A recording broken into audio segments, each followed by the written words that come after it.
Bonjour mes frères et sœurs. Je pense que ceci constituera la dernière capsule de la semaine.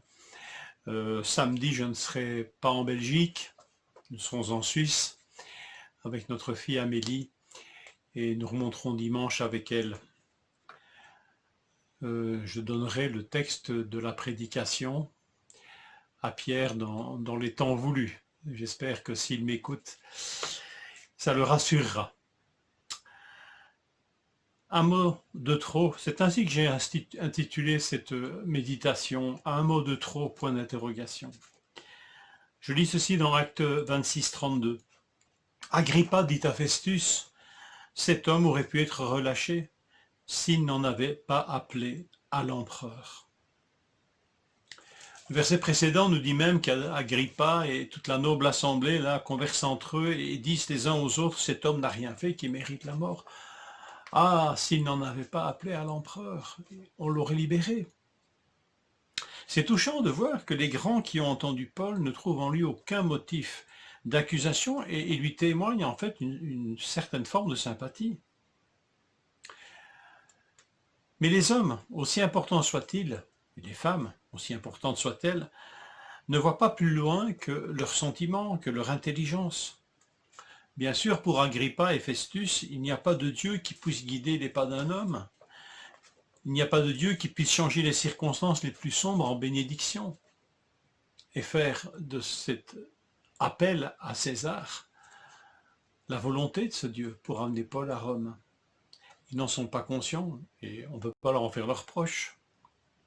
D'autre part, et ça c'est peut-être un peu plus inquiétant, mais sont-ils conscients que si Paul sort libre, ce sera pour tomber sous les coups de ses assassins? On a vu combien ils étaient remontés dans les méditations précédentes. Et donc, libérer Paul, c'est l'envoyer quasiment à une mort certaine. Alors, je ne sais pas pourquoi, ça n'entre pas dans leur considération. En tout cas, si eux n'en sont pas conscients, Dieu, lui, il est conscient de cela et il garde son serviteur. Et Paul est conscient que Dieu veille sur lui. Au verset 21 de ce chapitre 26, il va dire ceci, voilà pourquoi les Juifs, quand il témoigne à Agrippa, voilà pourquoi les Juifs ont arrêté dans le temple et ont essayé de me tuer, ce qui est toujours leur intention. Mais grâce à l'aide de Dieu, j'ai continué jusqu'à aujourd'hui de rendre témoignage devant les petits et les grands. Réfléchissez l'autre fois, pourquoi est-ce que Paul a passé ces 2 ans dans cette prison? J'ai rendu témoignage aux petits et aux grands. Combien de petits dans les palais du gouverneur, combien de petits et de grands Paul a-t-il touché par son témoignage?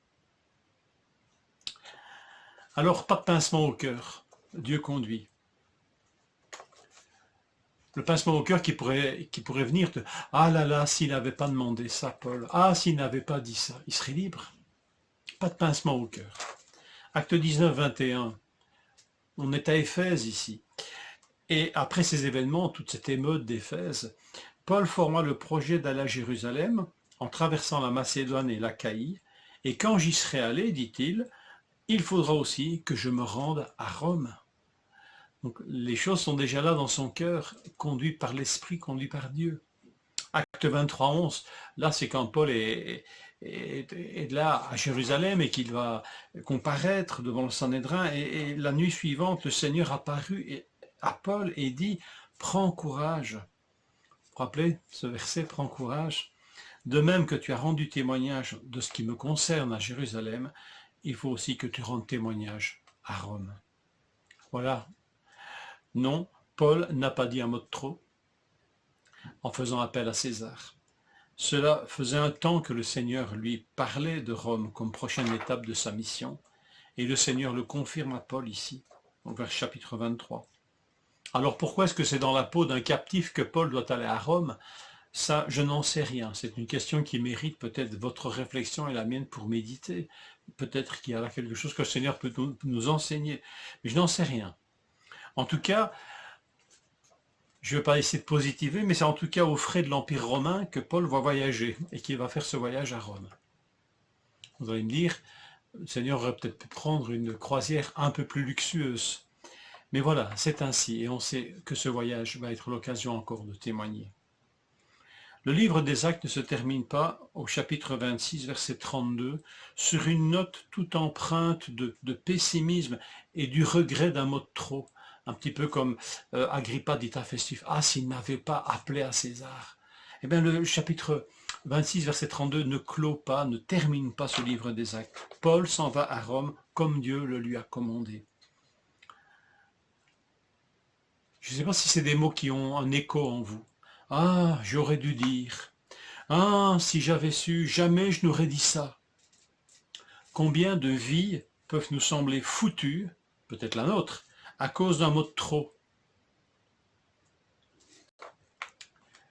Eh bien, laissons le Seigneur reprendre le cours de notre histoire avec lui. Parce que le livre ne se termine pas de cette manière avec Dieu. Que le Seigneur vous fortifie.